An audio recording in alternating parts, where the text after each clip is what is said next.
Magandang umaga, Malacanang Press Corps. Welcome sa ating press briefing ngayong araw, April 10.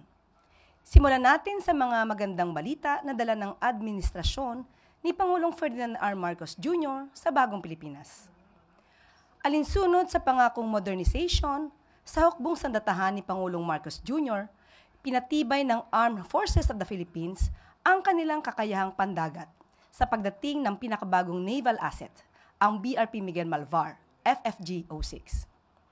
Bahagi ito ng Horizon 2 ng AFP Modernization Program upang palakasin ang proteksyon ng teritoryo at maritime domain awareness ng bansa. Sa bagong barkong ito, muling pinatibay ng AFP ang kanilang pangakong panatilihing ligtas at matatag ang kinabukasan ng Pilipinas.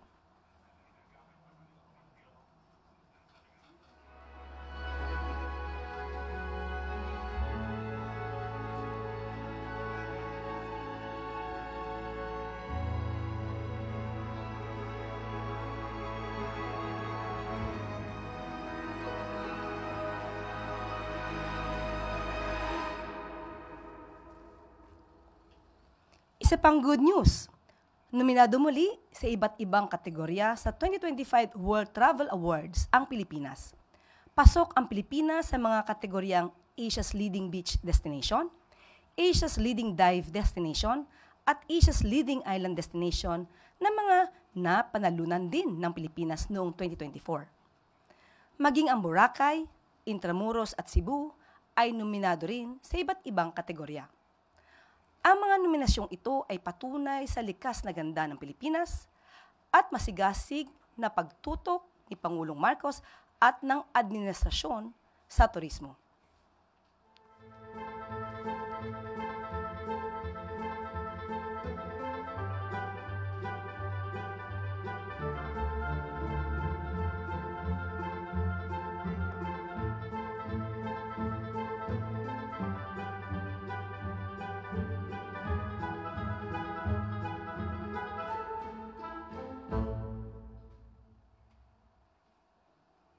At sa ating huling good news, muli po nating pinaaalahanan ang lahat ng miyembro ng PhilHealth na maaaring mag-avail ng Outpatient Emergency Case Benefit o OECB.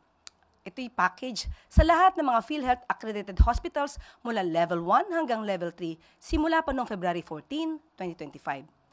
Ayon sa PhilHealth Advisory Number 2025-0009, hindi na kailangan ng mga hiwalay na accreditation para sa OECB dahil bahagi na ito ng pagsusuri sa mga PhilHealth facilities nung sila ay na-accredit. Kasama sa mga sakit na covered ng OECPD or OECB packages, ang dizziness at diarrhea.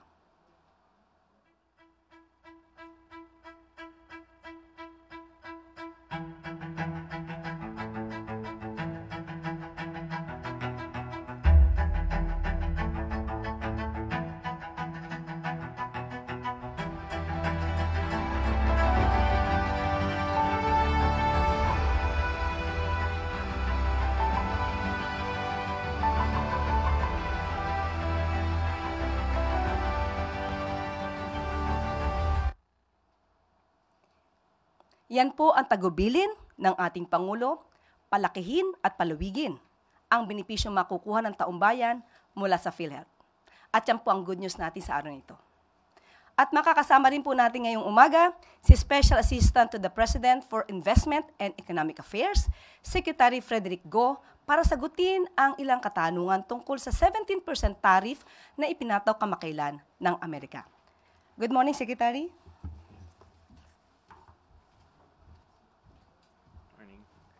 Good morning. Hi. Ready for your questions on this matter? Secretary. Oh, well, okay, the President met with the economic team last Tuesday morning, where during that meeting we discussed the tariffs that were being imposed on various countries all over the world. No, we also discussed the effect on the exports of all these countries, especially our Asian neighbors. We also discussed which sectors, which industries in the Philippines will be affected by these tariffs and the possible effects on our economy.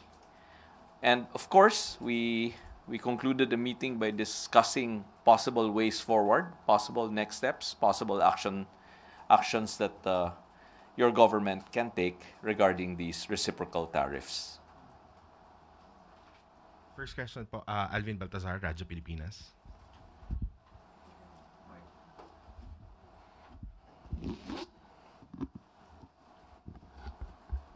So, Secretary, good morning po. So, Secretary, ano po ang initial assessment after that meeting? And again, gaano po initially yung posibleng epekto nito sa atin, ng 17% tariff in terms of exports at imports?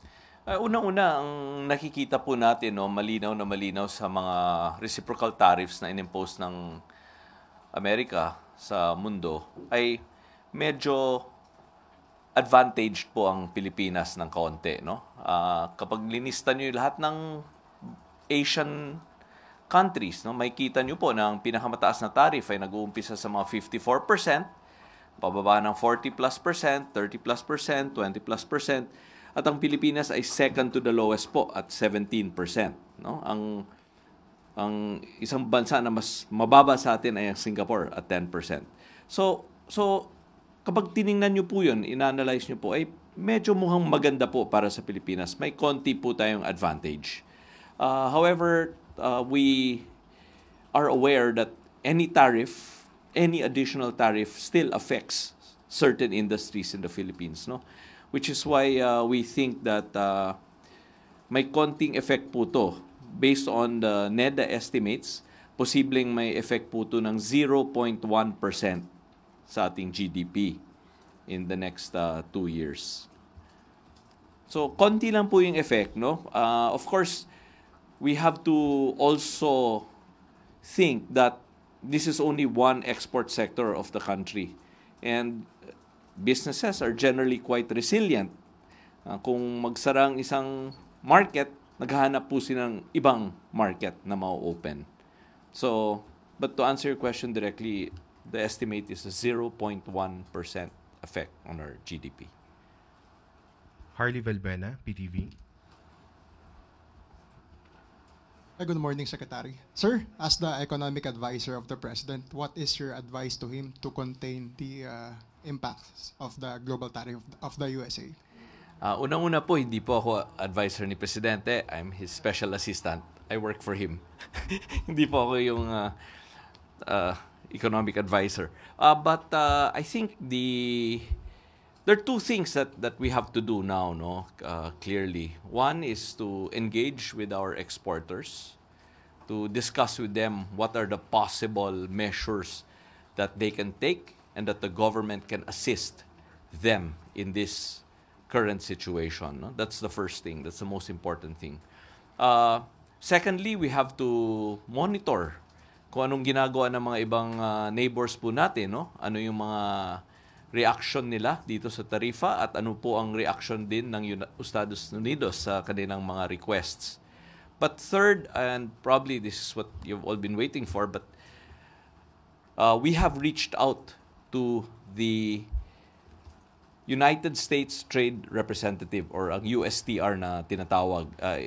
Ang office po na ito yung responsible for all these trade tariffs, no? So we've reached out to the USTR and we have communicated with them our desire to engage in a meeting or dialogue with them, and they have positively responded. So I will be scheduling a trip to the United States to meet with the USTR soon. Follow-up lang, sir. Speaking of our neighbors, yesterday, the DTI Secretary said that they will meet with our economic counterparts in the ASEAN to discuss the global tariffs of the USA. So natuloy po kaya yung meeting, and if ever, what are the focal points of the meeting? Yeah, that is correct. The meeting is ongoing as we speak here right now. I would like to summarize perhaps 4 points that were raised. The first one is that the ASEAN trade ministers have gotten together and have decided to communicate with the US, I think three three main points. First is to reaffirm the long, enduring, and strong relationship with the U.S. Second, though, is to express their concern over these unilateral tariffs that are being imposed on the ASEAN. And third is to engage in a frank and constructive dialogue with the U.S. to reaffirm their readiness, or our readiness in ASEAN, to work together to explore mutually acceptable solutions on issues of common interest. But I would like to say that there are probably two key takeaways here. One is that every country will continue with their bilateral negotiations with the U.S. and concurrently conduct a regional discussion with the U.S. And the key words are cooperation, not retaliation. And of course, lastly, because this is an ASEAN meeting after all, the most important conclusion is to, as a group, to discuss ways on how to further strengthen and boost intra-ASEAN trade and investment within the region. Binabasa ko lang po kasi ayokong magkamali tungkol sa ASEAN meeting. But as I said, the meeting is still ongoing, so I think everything I said is, I guess, in a way subject to confirmation.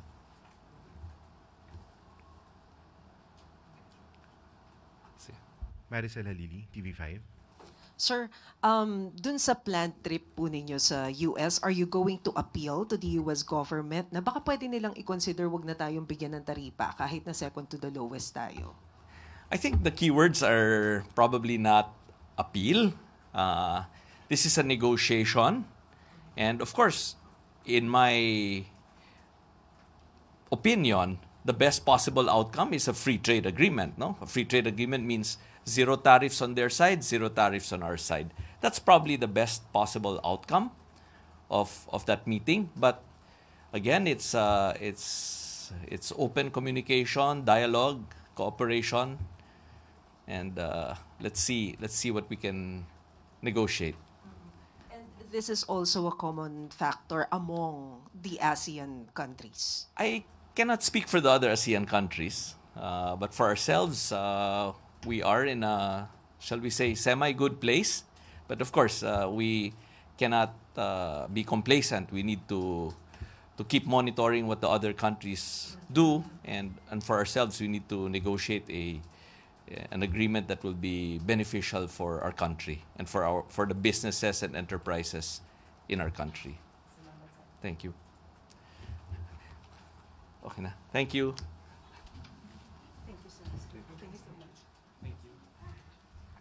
Thank you, Secretary Frederick Go. At ngayon po ay handa na po tayong tumanggap ng inyong mga katanungan. Maricel Halili, TV5. Magandang umaga po. Ma'am, during the TRICOM sa Congress, na-mention yung pangalan ni former presidential spokesperson, Attorney Harry Roque, na nasa likod daw ng pagpapakalat ng pulveron video na allegedly ay si President Marcos. Nakarating na po ba to kay PBBM? Ano po yung naging reaction niya dito? Na isa si Attorney Roque daw. na Siya daw yung nagpakalat. nagpakalat. Hindi na to, bago. At buti na lamang may isang tao na dati nilang kaalyado na sinabi na si Attorney Harry Roque ang nagpakalat. Even before, nakita natin ito sa kanilang rally sa Vancouver, Canada. Siya mismo, si Attorney Harry Roque, ang nag-utos pa sa ibang mga kaalyado nila na ipakalat. At sinabi pa nga niya, sigurado siya na ang Pangulo daw ang nasa video. Kung inyo marirecall ang kanyang mga sinabi doon sa Vancouver, Canada, o sa kanyang mga sinabi nung sila ay nasa panahon ng balak na ipakalat itong video na ito. At sa mga previous statements din niya, sa mga interview, sinabi niya nga na ang naging daan dito para sa video na ito ay ang kasamahan niyang si Maharlika. Pinasalamatan niya to na it was made possible by Maharlika, this video. So, hindi na po bago ito sa pananaw ng taong bayan kung sino ba talaga ang naging utak o ang nagpakalat ng fake pulveron video na ito. So does it mean that the president was not surprised when he heard about it? Dahil ito naman po ay inimbestigahan na rin po, natatandaan po natin na inimbestigahan po ito, in-evaluate din po ito ng PNP at ng NBI at nagkaroon na rin po ng fact check at nagsagawa po ng panibagong pag-iimbestiga kung ito ay tunay o hindi, pero napatunayang manipulated ang sinabing video at may face swap. Ito ay galing din sa evaluation ng Deep Fakes Analysis Unit na part of India-based Misinformation Combative Alliance or Combat Alliance.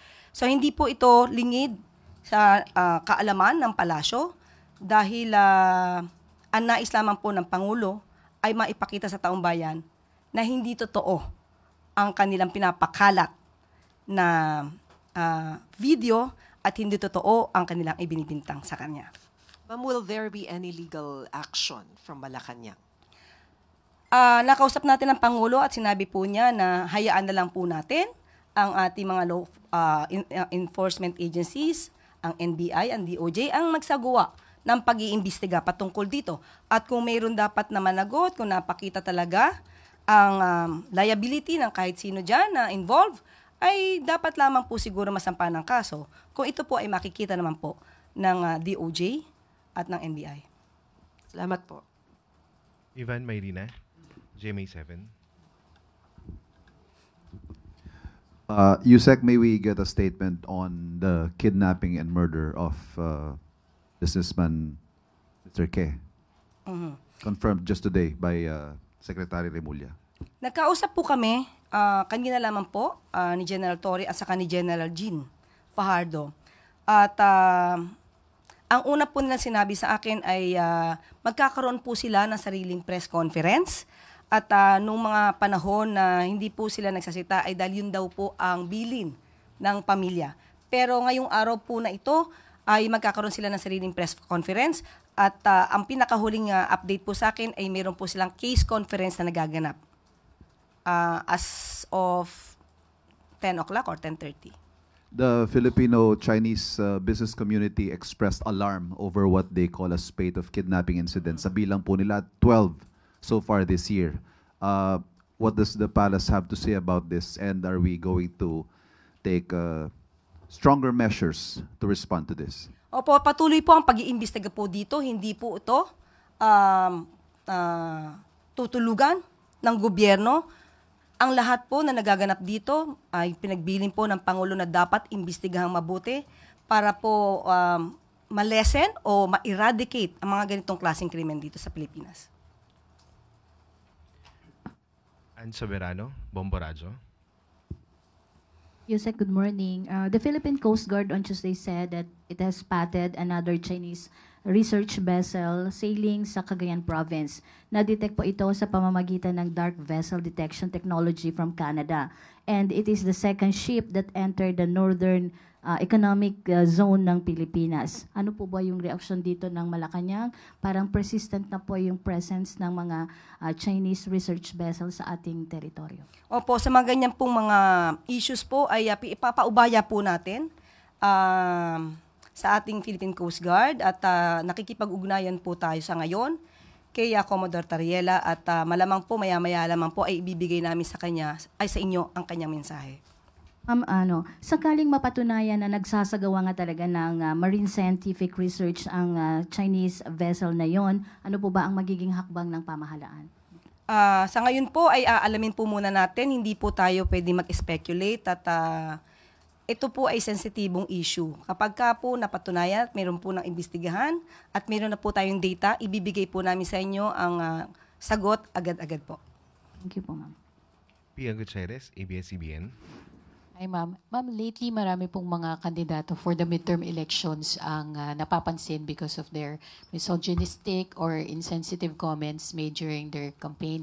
Ano po ang reaksyon dito ng palasyo at kung may panawagan din po tayo sa mga kandidato?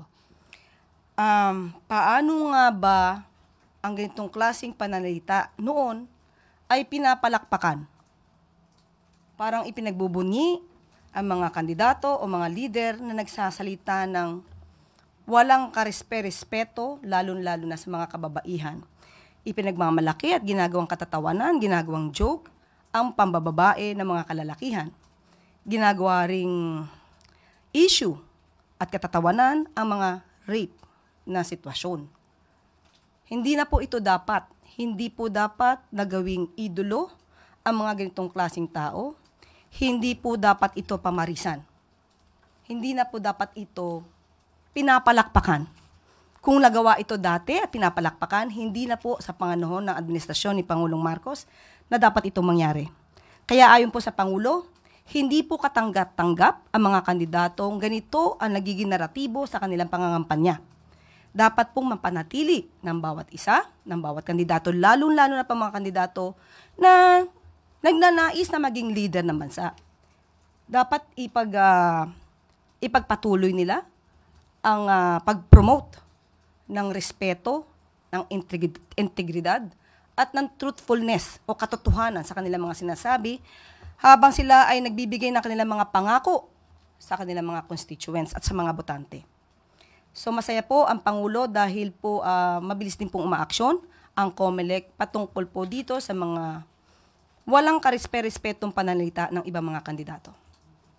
On another topic, on the tariffs din po, President Donald Trump kasi just announced a 90-day pause on the sweeping tariffs imposed on almost all countries except for China. Ano po ang reaction dito ng government? How is the government taking this? And acceptable po ba yung 10% na blanket na tariff rate for the Philippines, at least for this 90-day period? Mamaya po ay muli natin kakausapin si Secretary Go at tatanungin po natin. Natanong ko po yan kanina at sabi nga po niya ay kababasa lang po yata niya kanina ng balita at kakausapin din po niya ang Pangulo patungkol po dito. Is Romero, Philippine Star.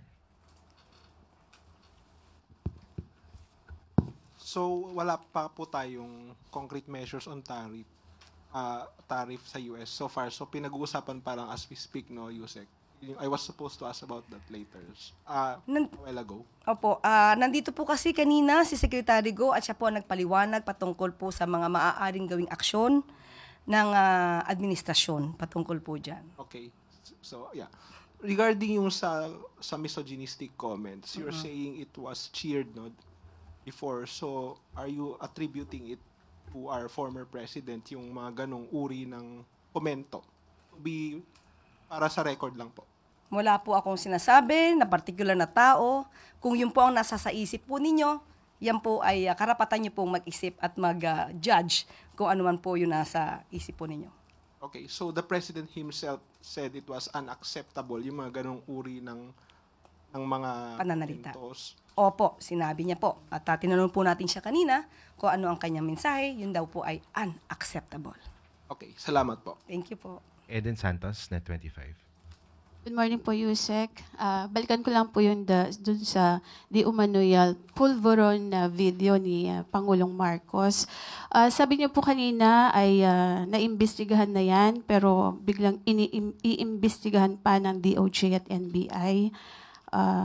At napatunayan na po na ito ay fake dun po sa isinagawang pagsusuri from yung Indian company.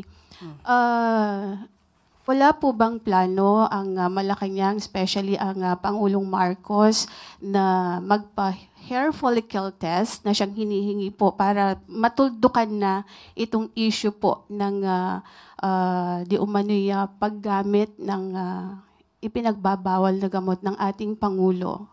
Sino po ba ang humihingi? Marami po sa ating mga kababayan ang sa social media na nagre-react dito po sa ipinapalabas na video na ito. Actually, parang na-die down na po ito before dahil nga sasabi nga na Malacanang it's a fake. Pero biglang nabuhay after po nung ginagawang investigasyon mismo ng Kongreso, ng Kamara. Kaya po muling lumabas itong video na ito. And sabi nga po nung vlogger na si Miss Pebbles Cunanan ay si Attorney Harry Roque, yung mastermind nitong video. Pero inamin naman ni Miss Maharlika, yung another vlogger, na parang siya yung nagbigay lang kay Attorney Roque. Kaya ang tanong ko po, sabi niyo sa social media hinihingi. Sino po in particular ang masasabi niyo sa akin na humihingi ng ganitong klaseng pag-test? Ang atin pong mga kababayan Sino na po in Madam particular? Yusek, Na po napanood pwede po niyo po. sigurong... Ikaw na po ba? Sige po. Kayo po ang humihingi? Okay. Para po masabi lang ninyo na mayroong humihingi. Pero Hindi. marami po sa social media So, po kayo ay nagbabasa po sa SOCMED, Madam So, Yusek. isa ka nga sa humihingi. Kasi po gusto Sige, niyo po, tanong ko nga, isa ka ba? Kasi we have to be specific on this. Isa ka ba sa humihingi? ang mga kababayan po natin. So, isa ka sa humihingi. Actually, I'm a journalist. Hindi Yes, nga, naman po tanong ako ko humihingi. Pero parang gusto ninyo na meron lang kayong basihan. basihan. Sino nga po? Kasi sabi niyo po kanina, ay napanood yun niya yata sa social Opo, Madam media. Sino po? Yusek, syempre kami po ay mga Pilipino rin. As a journalist, gusto po namin na hindi fake news. Yun pong aming ibabalita sa taong bayan. Okay, so humihingi po. Si nagdidiman. si Attorney Vic Rodriguez, di ho ba Okay. matagal na rin naman niyang hinihiling niyang hair follicle test. Okay, tanong po natin. Ano po ba ang basihan para sa paghingi at i-demand sa Pangulo ang isang hair follicle test? Ito po ba'y may pagbibintang na siya ay di umanong gumagamit ng illegal na droga? Kung may pagbibintang, liliwanagin po natin. Kung may pagbibintang sa Pangulo, yung nagbibintang ang dapat na magpatunay kung may ginagamit man o wala. Hindi po pwedeng gumawa ng kwento, walang basihan, isang guni-guni para masira ang Pangulo, at walang basihan. Kahit saan po na kaso, kung sino yung nagbibintang, siya ang magbigay ng pruweba. Hindi nyo pwedeng sabihin na, ito, gumagamit ka, patunayan mong hindi. Hindi po yon ang tamang logic. Kayo po na nagbibintang, kayong humihingi at nagdidiman sa Pangulo, kayo muna ang magpatunay na mayroon siyang ginagawang mali. Kapag wala po kayong napatunayan, wala po kayong karapatan humingi sa Pangulo ng anuman demand patungkol sa hair follicle test. Thank Okay you po. Salamat. At dito po nagtatapos ang ating briefing. Maraming salamat, Malacanang Press Corps, at magandang umaga para sa Bagong Pilipinas.